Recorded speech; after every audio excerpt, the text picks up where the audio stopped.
Brown power and red power. We're also going to see Hispanic activism, specifically more so in the Southwest than any other region, but it is across the nation as well. The Brown Power movement was in the late 60s. Basically, we're seeing this combine like Hispanic activism with social protests from like the labor union movement more so than anything else. A big leader in this movement is going to be Cesar Chavez. He is going to organize the Multiracial United Farm Workers, or the UFW, in California in 1965. They are going to be committed to nonviolent acts for social justice and to the labor movement. So it's things like they're demanding better wages and safer working conditions, such as like farm workers having less exposure to pesticides kind of thing.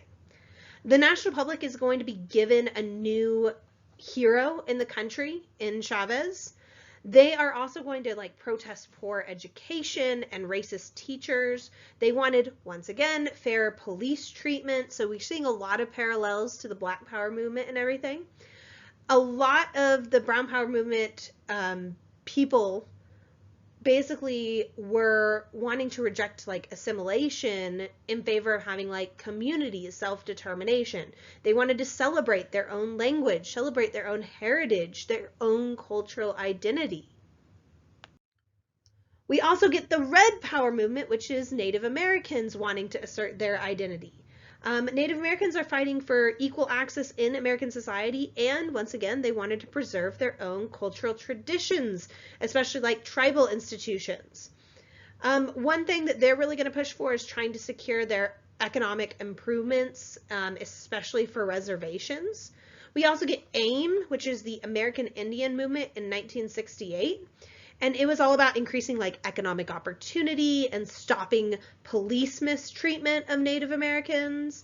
There's so much more to this.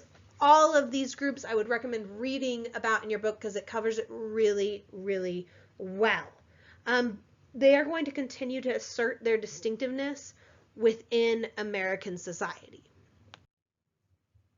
So I want you to compare one part of the urban crisis, so looking at the Black Power movement, the Brown Power movement, and the Red Power movement, to today's movement. What is similar and what is different?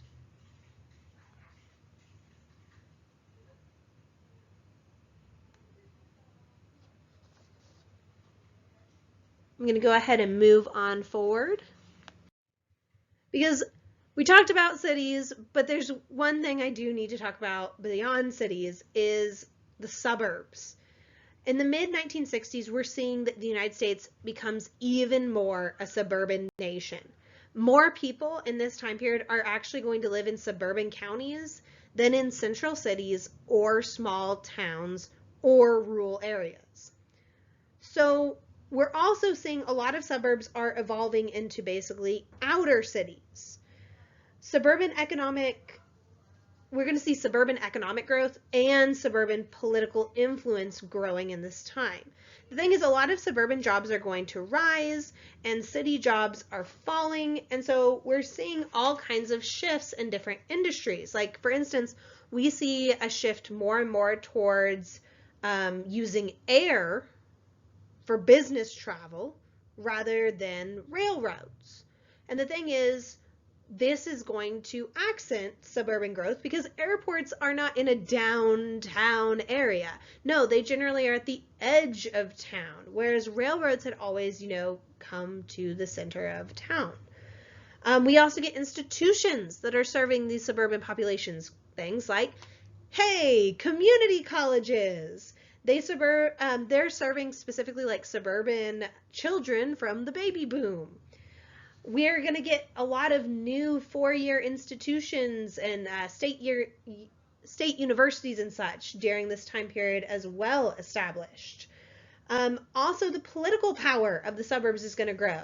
So we're going to see a Supreme Court case is going to require legislative seats to be apportioned on the basis of population. And this is really important because it's going to break the stranglehold that rural counties had over state governments.